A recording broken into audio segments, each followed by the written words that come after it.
In January of 1970, I was walking down the hall of the Graduate Department of History at Cornell, looking at the bulletin board, hoping there was a new job posted. And by golly, there was one. And so I went home, I typed my letter applying for the job, I got out a 6-cent stamp, I included a quite padded one-page visa, and I mailed it and addressed it to SUNY Geneseo.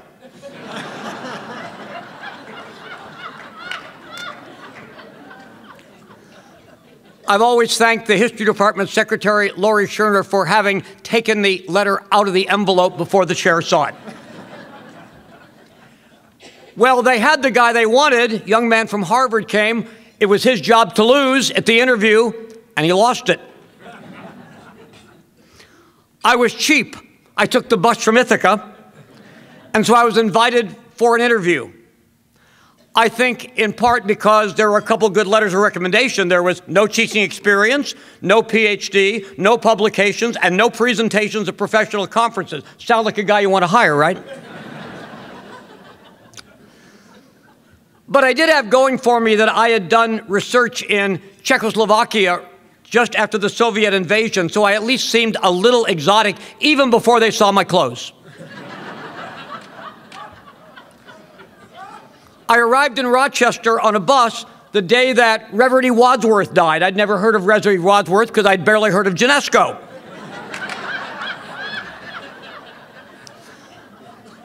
Again, this was a class act. Val Ray picked me up at the bus station. And by the time I got to Geneseo, boy, did I know a lot about the Wadsworths and the hunt. I had a pretty interesting interview. I gave the first talk I'd ever given to people I didn't know. But somehow or other, it seems the history department found that I might have some potential, and they hired me. And that was pretty exciting.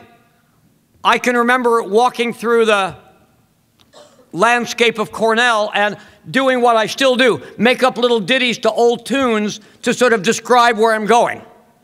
So, of course, I wrote my own song. The first two lines were, Geneseo, here I come, it ain't where I started from. And it ended with two immortal lines that turned out to be prophetic. Western Civ begins at 8, Geneseo, here I come.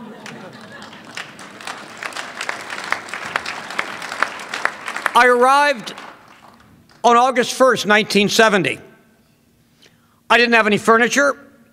I'd never cooked a meal for myself. I didn't have a car or a license. 32 days later, I taught my first class. In the meantime, I had learned to cook, if you count grilled cheese as cooking. I got my driver's license and decided to explore the county. Where else would you go but the most exotic place in Livingston County? I drove to Dansville.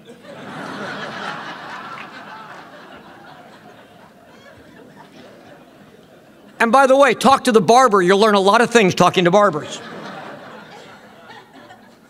I also wrote my first syllabus, bought a new tie for $7.50, an enormous amount, given the fact that my contract did give me a 5-figure salary, but it wouldn't have if they'd have subtracted $1. I rehearsed my first lecture, put on my tie, practiced everything, got to class. I'd never stood before a group of students before. I wasn't quite sure I was going to like it. I thought I would. And I wasn't quite sure I was going to be any good at it, but I thought I would. I enjoyed that first class and have enjoyed the last approximately 11,000 classes. I still got 4 to go, so I guess I could sort of flop at the end. And I found out I was pretty good at it by a sort of unusual way. Some of you may remember we had a very informal way of students evaluating faculty. And it was all handwritten, and we were handed these at the end of the semester. They were anonymous, but of course this was before computers, so I know exactly everybody's handwriting. I'm looking through them with a variety of thoughts, and one said, Dr. Cook's the best thing since rubbers.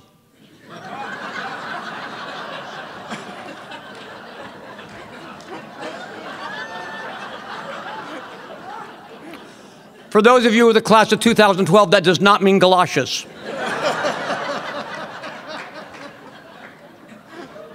And so I was on my way. I had some pretty good teachers, because when I came here in my own department, there was Bill Derby, Martin Fossold, Catherine Beck. And I began to look around and discover there's some extraordinary senior people here. By the way, I moved into Ira Wilson's office. Doesn't get more senior than that. But Duke Sells was probably the best physics professor in the United States when I came. Dick Smith was publishing articles in chemistry journals written with his students. Rosa Lange simply willed everybody to learn French and German.